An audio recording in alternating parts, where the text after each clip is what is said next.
Anak ini terkenal sebagai pembuat onar di sekolahnya. Pria ini bernama Wooyeon. Tidak ada pertengkaran yang tidak bisa ia menangkan, kecuali siksaan dari gurunya karena dirinya terus-terusan berkelahi di sekolahnya. Namun itu sama sekali tidak membuatnya jera untuk melakukan perkelahian lainnya. Sampai hari itu ada seorang wanita yang baru pindah ke sekolahnya. Ia jatuh cinta pada pandangan pertama, namun tidak menyangka perasaan itu akan bertahan selamanya. Dan kemunculan gadis ini akan mengubah nasibnya sepenuhnya. Percakapan awal mereka benar-benar memalukan karena wanita ini menegur pria itu karena celananya robek. Anak baru ini ternyata begitu populer. Semua pria datang ke kelasnya untuk mengambil fotonya diam-diam. Tidak terkecuali preman-preman di sekolah ini. Setiap hari ia datang ke kelas ini untuk menemui Sung Hee. Sedangkan Wooyeon lebih baik. Diam-diam ia selalu mencabut kertas-kertas cinta yang ditempel di belakang Sung Hee. Sampai akhirnya ia menyadari keberadaan Wooyeon dan bertanya kepadanya. Ternyata Sung Hee sangat tidak menyukai kelakuan preman-preman sekolah ini. Sung Hee sangat menyukai topoki dan ia mengajak Wooyeon untuk bolos bersamanya dan makan bersama-sama. Tapi karena gugup, Wooyeon hanya bisa minum tanpa henti. Hari itu Sung Hee hendak bolos lagi karena menemukan preman itu ada di kelasnya. Akhirnya ia keluar dan bertemu Wooyeon yang lagi-lagi sedang berkelahi dengan seseorang. Sung Hee pun mencoba memanjat sendirian sampai tiba-tiba ia jatuh dan ditangkap oleh Wooyeon yang datang tepat waktu. Mereka berdua pun kembali makan topoki bersama-sama. Karena tahu Sung Hee terus diganggu preman sekolah, ia menyarankan Sung Hee untuk berpura-pura saja berpacaran dengannya agar tidak terganggu lagi. Tepat saat itulah preman sekolah datang. Ketika akan meninjunya, Sung Hee langsung menghalanginya dan berkata bahwa mereka berkencan dan meminta preman itu untuk pergi dan tidak mengganggu kencan mereka. Mendengar itu, Wooyeon kemudian mengolok-ngoloknya karena ia bergembira Sung Hee menerima tawarannya. Sejak saat itu, preman sekolah selalu mengganggunya, bahkan melemparinya dengan kotak susu. Namun ia berusaha tidak marah dan hanya tersenyum. Ia bahkan mengambil kotak susu itu kemudian berterima kasih kepada mereka. Tentu saja Wooyeon kemudian mengatakan bahwa jika tidak ada dirinya, mungkin Sung Hee yang akan dilempari kotak susu tersebut. Karena kesal cintanya ditolak, sekelompok preman sekolah memukul pria ini. Wooyeon menerima pukulan tersebut tanpa membalasnya. Bahkan sampai babak belur, Wooyeon tetap tidak membalas pukulan-pukulan preman sekolah ini. Sung Hee merasa kasihan melihatnya. Tidak disangka, ternyata Wooyeon menepati janji bahwa dirinya tidak akan bertengkar lagi. Sung Hee menyukai kegigihan pria ini. Hari itu mereka bolos lagi untuk makan bersama. Tapi ternyata berakhir gagal karena toko langganan tutup. Kemudian Pak Guru melihat mereka berdua. Akhirnya mereka berdua pun lari dan dikejar Pak Guru. Namun karena Sung Hee berlari terlalu lambat, Wooyeon kemudian memegang tangannya agar ia bisa menyusul Wooyeon. Ternyata setelah kejadian itu membuat hubungan keduanya semakin akrab. Hari itu ketika mereka pulang berdua, Sung Hee melihat sesuatu. Tiba-tiba saja Sung Hee yang selalu ceria seketika berubah menjadi murung. Wooyeon di sana mencoba menghibur agar dirinya tersenyum kembali. Namun Sung Hee mengabaikannya. Malamnya tiba-tiba Wooyeon bernyanyi melalui speaker sekolah. Lagu itu adalah lagu favorit Sung Hee. Ternyata tujuannya hanya satu, yaitu menghibur Sung Hee yang bersedih. Tentu saja karena perbuatannya, guru datang dan memarahinya. Setelah itu semua, kini keduanya pun resmi berpacaran. Namun semuanya tidak seindah yang dibayangkan. Esoknya Wooyeon tidak menemukan Sung Hee di kelasnya. Ia mencoba menelpon namun tidak ada jawaban. Wooyeon datang ke sebuah salon dari alamat yang ia dapat. Namun ia melihat kaca-kaca salon yang pecah. Ketika ia di sana, ternyata melihat Sung Hee yang sedang menangis dan ayahnya di sana sedang mabuk. Sung Hee tidak menyukai Wooyeon melihat keadaannya dan menyuruhnya untuk pergi. Kemudian esoknya Sung Hee tidak masuk sekolah. Wooyeon mendapat telepon dan ternyata itu dari Sung Hee yang menggunakan telepon umum. Ia tidak menyangka ternyata itu adalah salam perpisahan dari Sung Hee. Selama ini Sung Hee bersama ibunya mencoba kabur dari ayah mereka yang pemabuk. Namun kini ia menemukan mereka. Maka dari itu Sung Hee bersama ibunya akan pergi kembali dari tempat ini. Bahkan ia tidak sempat memberi perpisahan yang layak kepada kekasihnya. Bertahun-tahun berlalu, Wooyeon yang sudah tamat memutuskan untuk berjualan ayam saja dan tidak tertarik untuk kuliah. Tapi ketika temannya memberikan brosur Universitas Seoul, ia melihat sesuatu. Menggunakan kaca pembesar, ia melihat sosok Sung Hee di sana. Ia pun mengatakan keinginannya kepada kedua orang tuanya, tapi Wooyeon yang bodoh dalam belajar hanya akan mendapat olok-olok saja dari orang tuanya. Agar bisa masuk di universitas yang sama dengan wanita yang disukainya, Wooyeon mengunci dirinya sendiri untuk mengerjakan soal latihan ujian. Makan, minum, bahkan buang air pun ia lakukan hanya di dalam kamar. Syukurlah ibunya selalu ada di sana membantunya. Bahkan saat olahraga pun ia lakukan sambil belajar. Semua cara dilakukan Wooyeon agar dirinya bisa masuk ke universitas tersebut. Ia tidak tidur mengerjakan soal-soal latihan.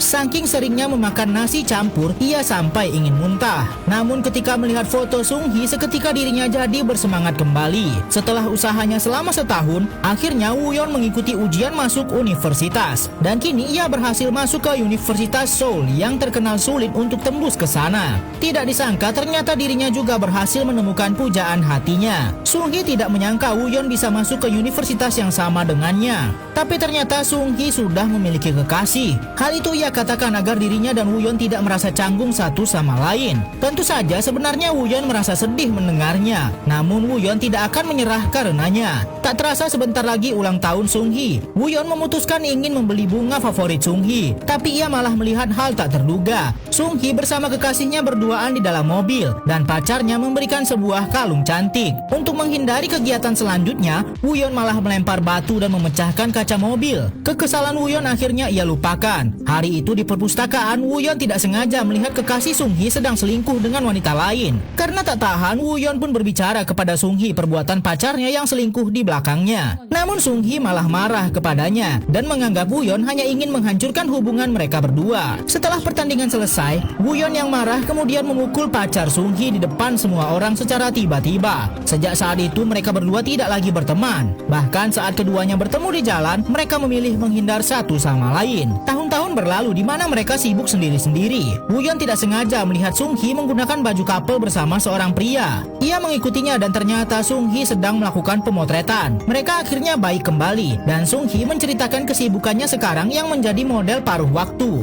Ia juga menjadi model di beberapa iklan. Karena tak tahan melihat Sung-hee yang kehilangan impiannya, Wooyeon pun berkata bahwa dirinya jauh terlihat menawan ketika saat menjadi seorang desainer. Sung-hee juga akhirnya tahu bahwa ternyata kekasihnya berkhianat kepadanya berkat Wooyeon. Setelah minum-minum bersama gadis yang disukainya, ternyata Wooyeon begitu mabuk sampai dirinya tertidur di dalam toilet. Besok paginya ketika ia bangun, ia belum ingat dan melihat pakaiannya terjemur baru sudah dicuci. Begitu ia bertemu dengan ibu kosnya, ia menceritakan bagaimana Sung-hee membantunya dan membersihkan kotorannya. Tentu saja Wooyeon begitu malu karenanya. Hari itu Wooyeon akan mengantarkan Sung-hee untuk syuting iklan. Tapi tiba-tiba ia mendapatkan telepon bahwa perannya dibatalkan dan digantikan orang lain. Sung-hee pun tak kuasa menahan tangis. Wooyeon di sana mencoba untuk menghibur dengan mengata-ngatai produser iklan itu. Untuk membuat mood Sung-hee kembali, ia mengajak dirinya ke suatu tempat yang begitu indah. Sempat bergembira bersama. Ketika Wooyeon mencoba menciumnya, Sung-hee malah menolak. Ternyata Sung-hee masih enggan untuk menerima kembali cinta Wooyeon.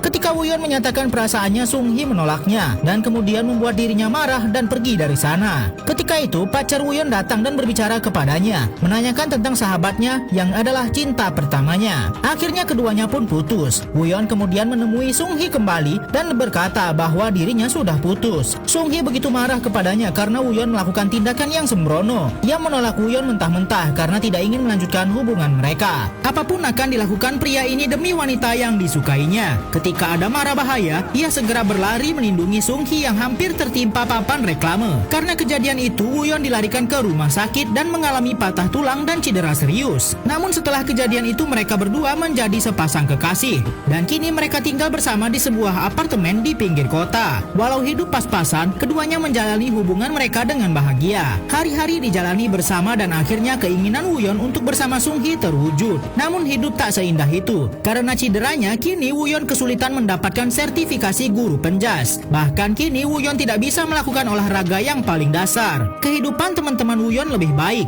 Ada yang sudah menikah dan ada pula yang bisa membeli rumah. Mendengar itu semua tentu saja Wooyeon menjadi iri. Karena mabuk, kemudian Wooyeon kelepasan berbicara keburukan teman-temannya di masa lalu. Dan muka teman-temannya seketika berubah menjadi tidak enak. Sung Hee yang merasa tidak enak kemudian membawa Woo-yeon pergi. Di luar tiba-tiba Sung Hee memeluk Woo-yeon dan mengatakan bahwa dirinya merasa begitu bersalah. Karena menyelamatkan dirinya, Woo-yeon menjadi kesulitan meraih mimpinya sendiri. Apapun yang dipendam nantinya bakal meledak juga. Ketika mereka berjalan bersama-sama, Sung Hee mendadak memberi kabar bahwa dirinya akan dikirim ke luar negeri selama 3 tahun. Woo-yeon terlihat tidak senang mendengar kabar tersebut karena bagaimanapun ia menahannya, Sung Hee akan tetap pergi juga. Hari-hari berlalu, tiba-tiba mereka mendapat kabar ayah Sung Hee meninggal. Teman-teman Woo-yeon melihat Woo-yeon yang seperti memendam sesuatu. Kemudian ia berkata bagaimana jika dirinya dulu tidak bertemu Sung Hee. Apakah dirinya kini akan baik-baik saja? Kini unek-unek Woo-yeon keluar karena dirinya menyesal ia kesulitan mencari pekerjaan. Tidak disangka ternyata Sung Hee di sana mendengar semua perkataan Woo-yeon. Setelah itu Sung Hee langsung meminta putus karena kini ia merasa Woo-yeon semakin mirip ayahnya. Di malam perpisahannya Sung Hee menangis dan sedih karena hal tersebut. Apa rasanya ketika melihat wanita yang dicintai ternyata malah menikah dengan orang lain. Sebelum ini terjadi, Woo-yeon dan Sung Hee lagi-lagi putus karena kesalahan yang dibuat Woo-yeon. Bertahun-tahun kini berlalu. Woo-yeon berhasil menjadi guru penjas di suatu sekolah berkat usahanya. Ia bahkan dengan gembira menceritakan kisah cinta pertamanya bersama murid-muridnya. Hari itu tidak disangka ternyata Sung Hee datang ke sekolahnya menemui dirinya. Ternyata Sung Hee datang ke sana hanya ingin memberitahu bahwa dirinya akan menikah. Namun Woo-yeon mencoba meresponnya dengan meminta dirinya harus memberikan undangan. Setelah mendengar kabar itu, Woo-yeon minum-minum karena kecewa mendengar kabar tersebut. Ia bahkan mengajak teman-temannya untuk pergi ke tempat terpencil untuk menghiburnya. Tangis Woo-yeon pecah ketika melihat gambar yang pernah dibuat oleh Sung Hee. Hari pernikahan pun tiba, di mana Sung Hee yang terlihat begitu cantik. Woo-yeon dibantu teman-temannya akan membuat ia bertemu dengan Sung Hee secara empat mata berdua saja. Mereka pun melakukan aksi mereka dan kemudian akhirnya Woo-yeon berhasil masuk ke dalam dan bertemu dengan Sung Hee di sana. Woo-yeon ternyata ingin mengatakan kepada Sung Hee bahwa dirinya benar-benar menyesal di masa lalu. Seharusnya ia tak mengatakan sesuatu yang menyakitinya dan membuat hubungan mereka menjadi kacau. Ia benar-benar beruntung bertemu dengan Sung Hee di masa lalu hingga membuatnya menjadi pribadi yang seperti sekarang. Sampai akhirnya waktu mereka akan selesai, Sung Hee kemudian berdiri dan mengulurkan tangannya untuk menyalami Woo-yeon. Acara pun dimulai dan Sung Hee akan memasuki altar. Woo-yeon di sana tersenyum melihat mantan kekasihnya yang begitu cantik dan bergembira. Woo-yeon harus merelakan bahwa dirinya tidak bisa memiliki Sung Hee. Seketika momen kebersamaan mereka terekam kembali di mana dirinya dahulu sering membuat Sung Hee bersedih. Setelah itu Woo-yeon pun memilih pergi sebelum Sung Hee mengucapkan janji pernikahannya.